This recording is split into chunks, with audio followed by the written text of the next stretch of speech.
You may think there is corruption in Ukraine, but there isn't. Of course, now you're all asking yourselves, what did this crazy person just say? And I'll repeat, you're totally fine. Let me tell you a story about corruption. This story takes place in Ukraine. A few months ago, the Ukrainian government signed a very important deal involving lots of money. The deal was with a big gas company from another country. The company was going to help Ukraine build the required infrastructure to exploit the country's natural gas reserves. It was one of the strongest attempts to date to decrease Ukrainian energy dependence from Russia. It was important for the country. It had to go well. Everything was set for the signature of the agreement. Big room full of big expensive furniture, lots of flags all over the place, lots of journalists taking pictures, flashes everywhere, and an entire wall of government officials watching as some important personality signed the deal. The Ukrainian president was going to stop by to say a few words. There was only one small problem. The company co-signing the agreement, where was it from? It was from Spain. The same day the deal was signed, somebody in the Ukrainian government got a call. And the call quickly went up from one office to a bigger office, up, until it got to the biggest office. The call was from a representative of the company. And he told the Ukrainian government the company had no idea who the guy signing the agreement was. He did not represent the company. The deal was fake. It was all an extremely elaborate con. The Spanish guy faked the whole thing just to get the commission. So, you think Ukraine is corrupt? Spain is so corrupt that today a Spanish person can come to a former Soviet republic and steal from the prime minister while shaking his head in front of the cameras. That's how corruption is done, you Ukrainian beginners. You can't beat that. Spain is #1. Now, what's made people this crazy? What's made people want to get so very rich, so very fast, so badly?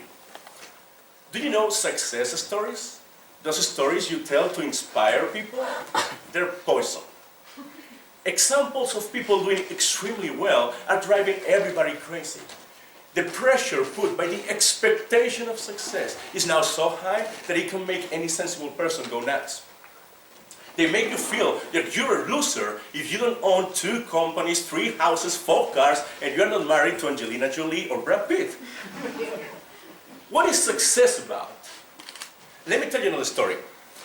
Many years ago, it could be centuries now, my family owned a beautiful country house in a very beautiful region in northern Spain.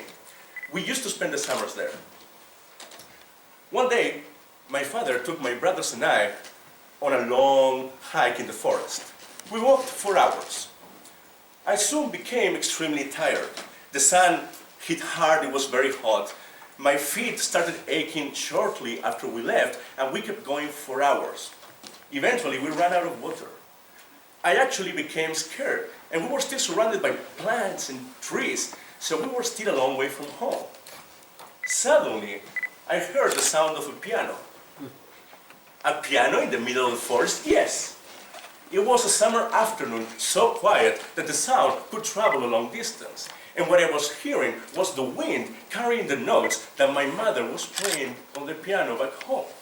It's fair to assume that this was the first time so many horses, butterflies, and cows heard the music of Bach. It sounded in the air, through the trees, and flew in all directions over hundreds of meters of grasslands.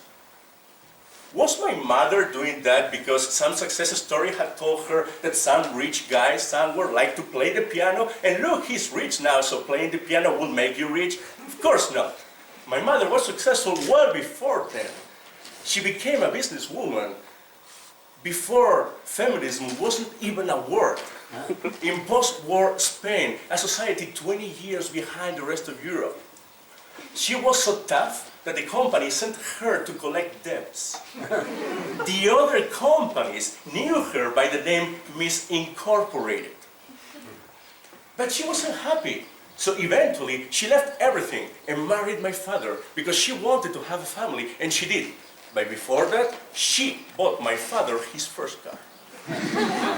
My mother was successful much before she made even the last bee stop in the air to listen to the music. She had already succeeded. Now she was simply doing something extraordinary because she loved doing it. She expected nothing in return. And Picasso, Galileo, Einstein didn't do the greatest work because they expected money or power in return. They did it because something inside of them forced them to, and nothing could have stopped them. And no amount of success stories would have made Galileo discover any more moons around Jupiter. They would do it no matter what. They expected nothing in return, and that's success. The one thing you can't stop doing. The one thing you're going to do expecting nothing in return. The one thing that is going to make you carry a piano to some remote forest to play for the horses during the summer in the middle of the day. If you need a success story, if you need to be promised money and success and power in order to do something, you don't love it, and you will achieve nothing. Successful people don't achieve success. They stumble upon it when they're doing what they love. So, my advice to you is to ignore success stories. After all, by the very logic, they're for people who are not successful. Mr. Toastmaster.